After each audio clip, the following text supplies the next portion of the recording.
네, 여러분 반갑습니다. 3월 9일 수요일 아침 매일 성경 묵상 함께 나누겠습니다. 오늘은 레위기 6장 24절에서 7장 10절까지 말씀인데요. 제가 24절에서 27절까지를 봉독합니다. 여호와께서 모세에게 말씀하여 이르시되 아론과 그의 아들들에게 말하여 이르라. 속죄 제의 규례는 이러하니라. 속죄 제 제물은 지극히 거룩하니 여호와 번제물을 잡는 곳에서 그 속죄제 제물을 잡을 것이요 제를 위하여 제사 드리는 제사장이 그것을 먹되 곧 해막들 거룩한 곳에서 먹을 것이요 그 고기에 접촉하는 모든 자는 거룩할 것이며 그 피가 어떤 옷에든지 묻으면 묻은 그것을 거룩한 곳에서 빨 것이요. 아멘. 오늘 본문의 내용을 중심으로 거룩이라는 제목으로 말씀을 증거합니다. 거룩이라는 제목으로 말씀을 증거하겠습니다. 이 레위기의 5대 제사 중에서 오늘은 속죄제와 속건제에 추가된 그 세부 규정들을 또 살펴보게 됩니다.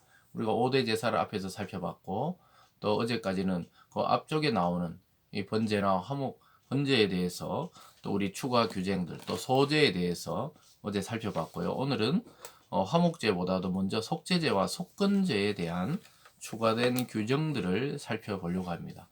근데 오늘 반복되는 단어가 있어요. 그것은 바로 거룩이라는 단어가 좀 반복이 됩니다. 거기 보면요, 26절에 보면 거룩한 곳에서 먹어라. 27절에도 모든 자는 거룩하다. 또 피가 묻으면 거룩한 곳에서 빨아라.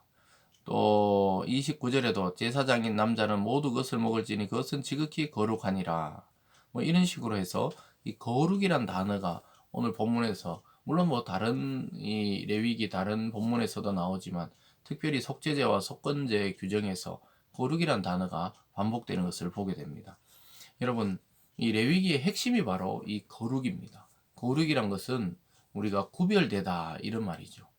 왜냐하면 실제적으로 거룩하신 분은 하나님 한 분 외에는 거룩한 존재가 없지요. 다 죄인이고 또 죄에 물들어 있기 때문에 거룩이라는 단어를 쓸 수가 없습니다. 그런데 하나님은 하나님의 백성들에게도 거룩한 백성, 또 구별된 백성 이런 호칭을 주셨는데요. 그래서 성경에서 이 거룩이란 것은 뭐 구별되어서 살아가는 사람들 뭐 이런 의미도 지니고 있다고 볼 수 있겠습니다.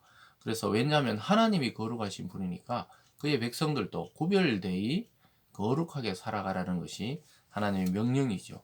그래서 레위기의 이 규례들은 순종입니다. 하나님이 제정하신 이 방식대로 예배를 드릴 때 하나님이 그것이 흡족한 예배고 또 그것이 오늘같이 속죄제는 죄를 사여주고 다시 정결해야 되는 방법이 되고 또 속건제는 이웃에게 배상을 하고 보상을 하고 또 서로 간에 이웃 간에 화목할 수 있는 그러한 규제를 만들어 놓은 것이죠. 여러분 이런 것은 하나님 믿지 않는 사람들에게 없는 것들입니다. 사실은 하나님 믿지 않는 자들은 어떻게 하면 상대를 이겨서 자기가 유익을 볼까 이런 생각으로 젖어 있기 때문에 이런 거룩이라는 개념이나 이런 단어를 집중해서 그들이 보지도 않고 이런 말을 잘 요즘에는 쓰지도 않지요. 그래서 오늘 보면요. 먹을 수 있는 고기가 있습니다. 26절에 죄를 위하여 제사 드리는 제사장이 그것을 먹되 곧 해막들 거룩한 곳에서 먹어라. 그러니까 속죄제의 제물 중에 제사장들이 먹을 수 있는 게 있는데 이것도 함부로 그 성전 밖으로 나오는 게 아니라 성전 그 뜰에서 거룩한 곳에서 먹어라 이렇게 말하고 있습니다. 왜냐하면 하나님께 드려졌던 이 제사에 사용된 제물이기 때문에 이것이 함부로 그냥 취급되거나 함부로 막 사용되거나 먹거나 이런 것을 방지하는 것이죠. 거룩성을 유지하려고 하는 것이죠. 근데 30절로 가보면 또 그러나 피를 가지고 회막에 들어가 성소에서 속죄하게 한 속죄제 제물의 고기는 먹지 못하고 불살라라. 먹을 수 없는 또 고기가 있었습니다. 왜냐하면은 하나님 앞에 그 죄인들을 속죄하면서 피를 뿌린 제물이기 때문에 그런 것입니다. 그리고 또 제사장 자신이 자신을 위해서 속죄한 고기니까 그건 자기가 먹을 수가 없죠. 자기 죄가 전가되어 있는 제물이기 때문에 그래서 그것을 완전히 태워서 하나님께 드려라 이렇게 명령하고 있습니다. 여러분 앞쪽에서도 살펴봤지만 제사장도 부지 중에 고의적인 게 아니고 자기가 무심결에 그 하나님의 또 규례에 어긋난 행동을 했다든가 이런 것을 깨달았을 때 또 자기의 이름으로 속죄의 제물을 드릴 수 있는데 그것은 나눠 먹지 못하고 불살려서 하나님께 올려드려야 됩니다. 그래서 이 제사장의 거룩성에 대해서 계속 이야기하고 있죠. 근데 이것은 오늘날 우리가 이 세상을 살아가는 성도의 삶에서도 마찬가지입니다.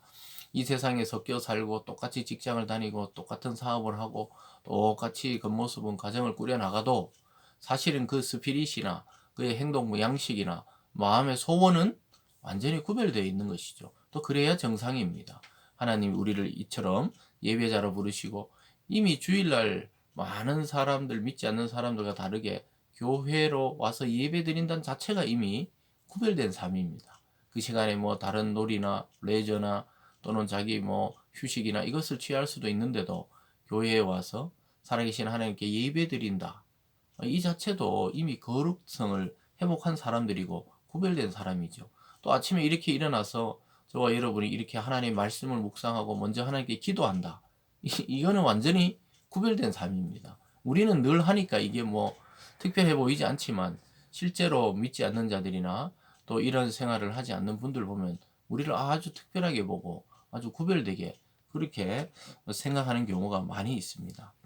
오늘 두 번째도 또 속건제에도 추가 규정이 있어요. 7장 1절로 가보면 속건제의 규례는 이러하니라 이는 지극히 거룩하니 이렇게 나오면서 또 제단 사방에 피를 뿌려라 이 방식은 속죄제와 똑같습니다.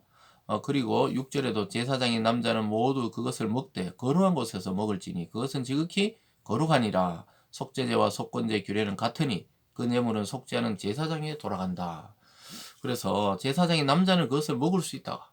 그것은 거룩하기 때문에 왜냐하면 제사장들은 거룩하게 구별된 존재이기 때문에 그 고기를 먹고 특별히 그러나 그 성전 안에서 성막 안에서 또 거기서 그것을 먹을 수 있다 이렇게 이야기하고 있습니다. 그러면서 속죄제와 속건제 규례가 같아 그 제물은 속죄하는 제사장에게 그러니까 그 백성을 대신해서 들어가서 속죄하는 제사장들에게 그것을 먹을 수 있도록 했습니다. 일부는 하나님께 드리고 일부는 자기가 먹을 수 있도록 그래서 이 땅에 기업을 가지지 않고 이 땅에 땅이나 농사를 짓지 않는 그 당시 이 제사장들이 살아갈 수 있도록 하나님이 이런 하나님의 거룩한 규례 속에 하나님을 위해 전념하시는 분들의 그 먹을 것을 공급해주는 그 하나님의 배려를 볼 수가 있는 것이죠. 그래서 거기도 또 추가된 규제가 있어요. 8절에만 사람을 위하여 번제 드리는 제사장 곧 그 제사장은 그 드린 번제물의 가죽을 자기가 가질 것이며 화덕에 구운 소제물과 냄비에나 철판에서 만든 소제물은 모두 그 드린 제사장에게 돌아갈 것이니 소제물은 기름 섞은 것이나 마른 것이나 모두 아론의 모든 자손이 균등하게 분배할 것이니라. 그 소재 이 가루로 곡식을 드리는 거죠. 그래서 냄비나 철판이나 뭐 구웠든 삶든 이 남는 것은 전부 제사장에게 돌려라. 그래서 하나님은 아까 속죄제, 속건제에도 나오지만 또 이 번제와 소제에 남은 것을 통해서 제사장 그룹들이 또 그의 자녀들이 살아갈 수 있도록 분배해 주는 것을 보게 됩니다.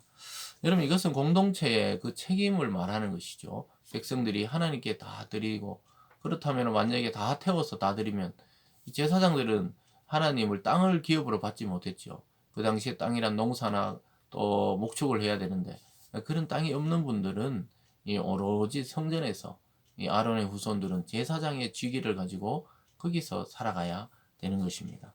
그래서 하나님은 이 제사장들이 하나님께 예배드리는 데만 집중할 수 있는 환경을 다시 한번 만들어주고 또 그런 규례를 모세를 통해서 이스라엘 백성에게 전달하고 있는 것입니다. 그래서 여러분 형식과 규칙이 아니라 그 마음과 삶 전체를 거룩하게 드리는 것이 필요한 것이죠. 이 모든 것에는 실제적으로 스피릿이 중요합니다. 그 거룩되다 우리가 거룩한 생각과 또 구별된 행동과 구별된 마음과 또 구별된 삶이 결국은 예배에 집중되는 것이죠. 예배 한 시간을 잘 들여가지고 우리 삶 전체가 회복되는 게 아니라 우리 삶 전체가 거룩한 삶을 추구하다가 주일날 함께 모여 그 하나님께 공동체 예배를 드릴 때 자기가 어떤 존재인지 또 하나님께로부터 은혜가 어떻게 임하는지를 깨닫게 되는 것이죠. 그럴 때 하나님과 우리가 하나가 되고 연합이 되는 것입니다. 이렇게 구약에도 많은 제사법을 만들어 놓은 이유는 인간의 노력으로 하나님께 나가는 것이 아니라 하나님이 주신 이런 은혜의 이 제사들을 통해 하나님께 나갈 수 있는 길을 터주신 것이죠. 그래서 하나님은 언제나 인간과 하나 되고 싶어 하십니다. 왜냐하면 첫 사람들을 만들고 함께 동행했던 것처럼 지금도 우리와 함께 하시기를 원하고 있습니다. 그래서 신약에서는 그리스도가 산 제물이 되고 산 제사가 되면서 우리는 예수를 믿음으로 하나님과 하나가 되고 또 우리의 죄는 속해지고 영생의 생명은 우리 속에 들어오게 된 것이죠. 사랑하는 여러분, 오늘 하루도 여러분의 마음과 삶 전체를 다듬으시고 말씀으로 다시 점검하고 이웃과 또 이 함께하는 일하는 자들과 또 동력자들의 필요를 돌아보는 그런 하루가 되시길 주님의 이름으로 축원드립니다. 기도하겠습니다. 사랑의 하나님 아버지 감사드립니다. 모든 제사를 통해 하나님은 하나님의 백성을 만나고 싶어 한다는 것을 우리는 오늘 알게 됩니다.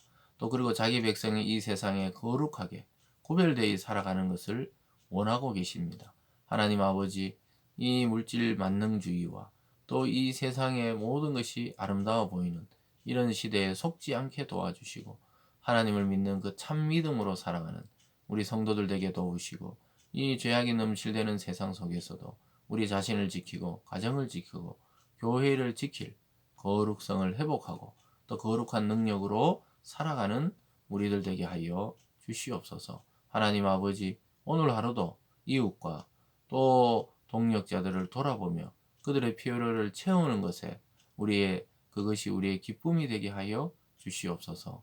감사드리며 예수님 이름으로 기도드리옵나이다. 아멘.